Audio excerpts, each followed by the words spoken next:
Welcome to the Corporate Treasury 101 podcast. I'm Hussam. And I'm Guillaume. In this podcast, we are going through the fundamental concepts of corporate treasury, which I learned from my experience working at a Big Four consulting company. And he'll explain it in a way that someone like me who knows nothing about the topic can understand. We hope you enjoy the episode.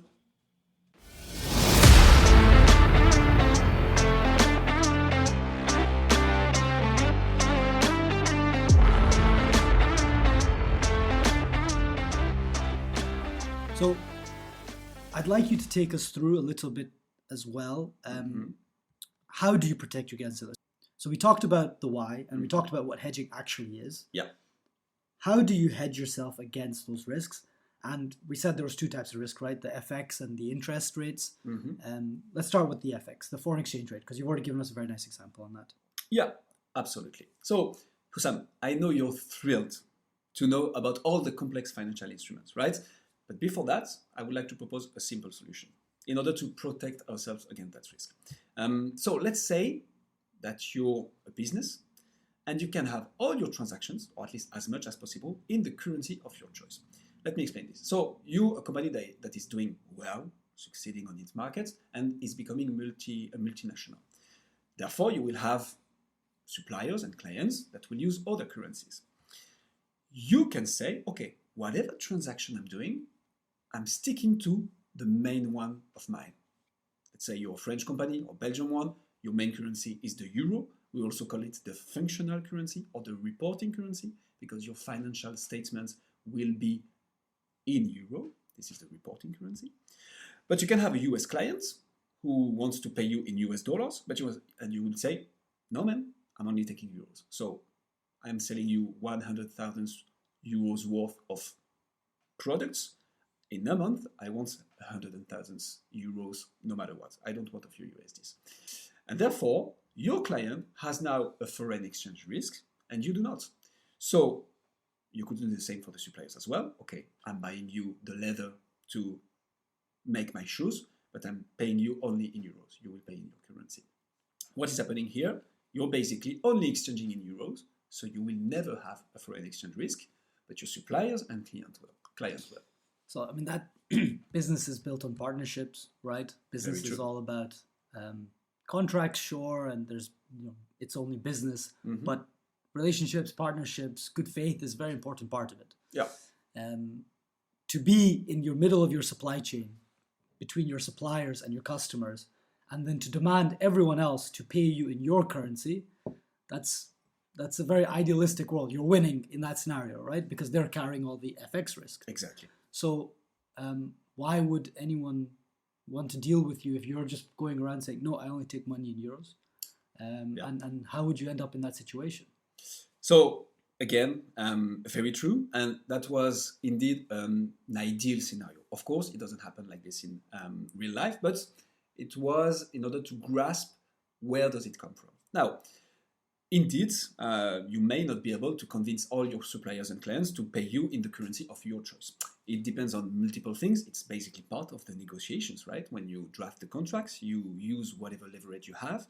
You negotiate on the price, on the date of delivery, delays, conditions, etc., and the currency. So it will mostly depend on the size of the business. The bigger you are, the bigger your leverage, obviously, and it also depends on how bad you want to contract with that supplier or that client. But indeed, come along with it, many problems, a low flexibility. You, as you very accurately said, base your business on partnerships most of the time. So you want to arrange your clients because you want to make money, sell them, so you will arrange them. And you may not have that much leverage on your suppliers, right? If you represent only a fraction of their business, they may say, okay, you either pay us in our currency or we don't deal. So that was one solution.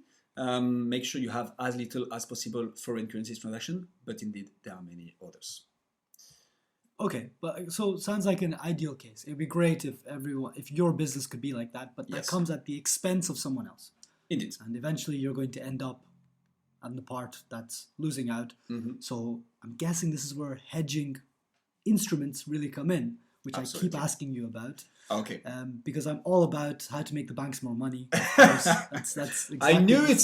That's what's needed. That's my hidden agenda in all of this. Poor banks. So how would you hedge against the risks? Say you have to pay in your non-reporting currency. Yes. How would you hedge against those then exactly? Okay, so a promise is a promise. Let's deep dive into hedging. So we've defined hedging. It can be seen as an investment to reduce financial risk. What you do when you're hedging yourself is basically you are taking an offsetting position to your exposure. What's in the living hell is that? So let's go back to our example of the shoes manufacturer, right? I'm the shoe manufacturer, French one. My reporting currency is euro. I will receive those 120,000 US dollars in a month. Now, I'm not sure how much those US dollars will be worth in euro equivalent in 1 month. This is what we call an exposure. It is uncertain what will become of those US dollars. Now, I need to find somebody who will agree to take my 120,000 US dollars in a month against a pre-agreed exchange rate in order for me to receive approximately 100,000 euros. So I want to receive those 120,000 USD dollars from my client in a month, and I also want, at the very moment I will receive them, give them back to somebody else in a month as well. This is what we call having an offsetting position. I have an exposure in US dollar and I have an exposure in euro. So 120,000 US dollars will come in and 120,000 dollars will go out at that very moment. So I'm hedging my exposure by offsetting it with an opposite exposure. Does that make sense? So let me see if I understand that. You start a contract with a third party. Yes. Which carries part of your risk, right? Assume because they, yes. Either you're paying them something for it, or they believe it's going to go actually the other way. For instance. And they believe that you don't know what you're doing and that they're going to win money out of it in the end as well. Exactly. Could be the case, yeah.